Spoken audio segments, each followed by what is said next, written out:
সুতরাং আমরা যদি বিশ্ব নবী মুহাম্মদুর রাসূলুল্লাহর অনুসরণ আংশিক করি, আল্লাহর ভালোবাসা পাওয়া এখনো আমরা আরম্ভ করিনি।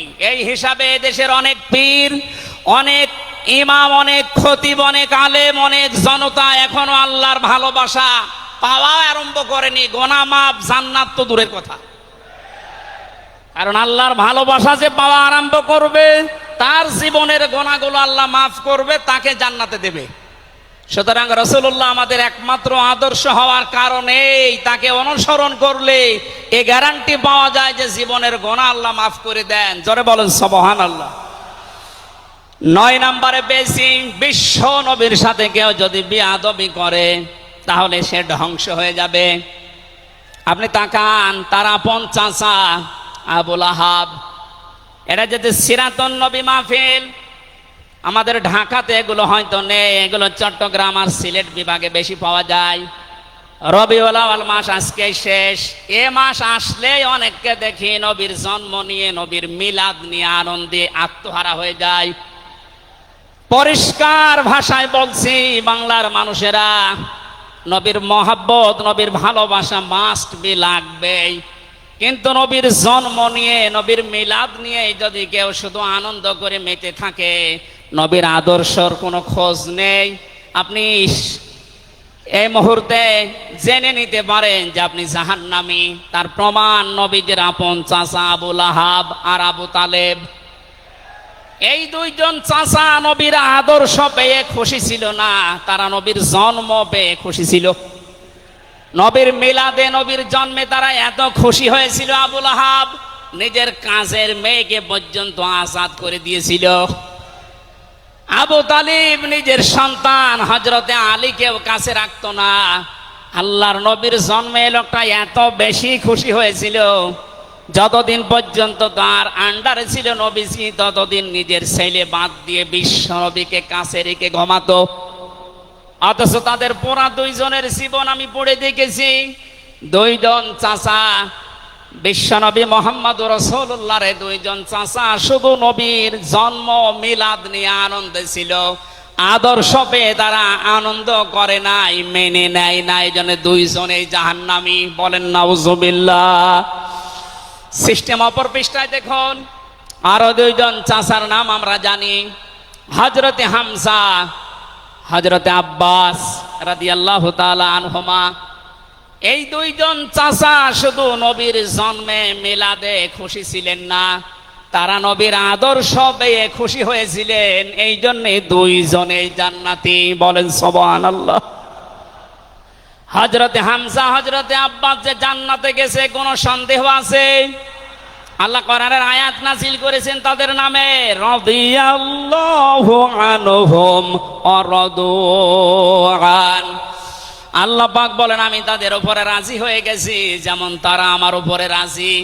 সুতরাং হযরতে আব্বাস, হযরতে হামজা দুইজনেই নবীর আদর্শ মানার কারণে জান্নাতি।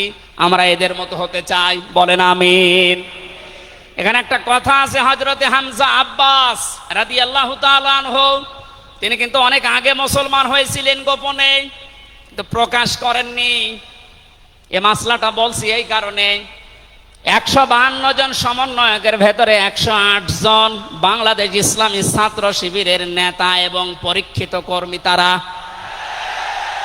আজ অনেক জালেম এবং অনেক মুনাফিক পর্যন্ত, এমন অনেক আলেম নামে জালেম পর্যন্ত এই বিষদগার করছে।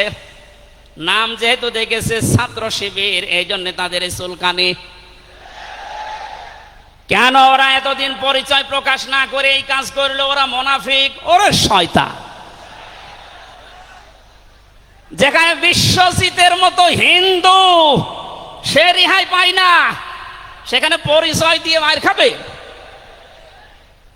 সুতরাং সাদিক সাহেব এবং এস এম ফরাদ ভাই সহ যারা পরিচয় গোপন করে এই জালেমের বিদায়ের জন্য এই বিপ্লব আমাদেরকে এনে দিয়েছেন, তাদেরকে প্রত্যেক থানায়, জেলায়, রাজধানীতে সংবর্ধনা দেওয়া দরকার। তারা এটা এমনিতেই করে নাই, তারা হযরতে আব্বাসের জীবন থেকে করেছে।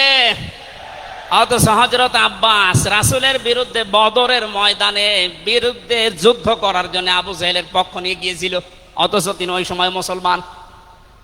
তার মানে নিজের পরিচয় গোপন করে বাস্তবতার নিরিখে স্থান কাল পাত্র বেদে একটা কৌশল, এটা একটা হেকমা। ও জীবনে কোরআনই পড়ে নাই, হাদিস পড়ে নাই, ও ফতোয়া দিচ্ছে যে এ হচ্ছে মুনাফিক। এই জন্য ওনারা যা করেছে, আমি এখানে 9টা পয়েন্ট এনেছিলাম। সাদিক সায়েম ভাই সহ, এস এম ফরাদ ভাই সহ 108 জন যা করেছে, সব নবীদের থেকে, নবীর মাদের থেকে, নবীর সাহাবীদের থেকে, নবীদের চাচার থেকে শিক্ষা নিয়ে এই হেকমতটা অবলম্বন করেছে। আল্লাহ তাদেরকে যেন সর্বোচ্চ মাকাম দান করেন, বলেন আমিন। আসতেছে মেহমান। বেয়াদবি করলে যে মানুষের জীবন ধ্বংস হয়ে যায় রাসূলের সাথে, তার প্রমাণ পেয়েছি নবীজের চাচা আবুল আহাবের জীবন থেকে। বিশ্ব নবী যখন সাফা মারওয়া এই পাহাড়ের উপরে উঠে দাওয়াত দিচ্ছিলেন, এই লোকটা ডাক দিয়ে বলেছে, তাব্বালাকা লিহাজা জামাতানা ইয়া মুহাম্মদ, হে মুহাম্মদ তুমি ধ্বংস হয়ে যাও। তাফসিরের কিতাবে সূরা লাহাবের তাফসিরে পড়েছে, আবুল আহাব মুহাম্মদুর রাসূলুল্লাহকে শুধু ধ্বংস হয়ে যা এ কথা বলে নাই। সামনে একটা পাথর ছিল, পাথরটা হাতে নিয়ে নবীজির দিকে এভাবে নিক্ষেপ করেছিল। ঢাকাবাসী খুব খেয়াল করে শোনেন, এখানে আমার 2টা পয়েন্ট আছে। আবুল আহাব 1500 বছর আগে মুহাম্মদুর রাসূলুল্লাহর দিকে যে পাথর নিক্ষেপ করেছিল, তাফসিরে ফি জিলালিল কোরআন মুফাসসির লিখেছেন সাইয়্যিদ কুতুব, যে নবীজির সামনে পাথরটা পড়েছিল, নবীজির শরীরে লাগে নাই। আল্লাহ পাক সঙ্গে সঙ্গে তার জন্য কোরআনের আয়াত নাজিল করলেন, শুধু এই হাতের জন্য না, তাব্বাত ইয়াদা আবি লাহাবি ওয়া তাব। ইয়াদানে ছিল শব্দটা, ইয়াদাদি বচন আল্লাহ দিয়েছেন, অথচ আবুল আহাব পাথর নিক্ষেপ করেছিল কয় হাত দিয়ে? আরো জোরে আরেকবার বলেন। আল্লাহ যে তার 2 হাতই ধ্বংস করে দিলেন। জবাব দিয়েছেন মুফাসসির এইভাবে, আবুল আহাব যদিও এভাবে পাথর নিক্ষেপ করেছিল 1 হাত দিয়ে, কিন্তু তার বাম হাত একটু নড়াচড়া করে সাপোর্ট দিয়েছিল। আপনি যদি এখান থেকে একটা কোনো কিছু নিক্ষেপ করেন এভাবে, এই হাত দিয়ে শুধু কাজ হবে না, এই হাতও নড়াচড়া করে সাপোর্ট দেবে।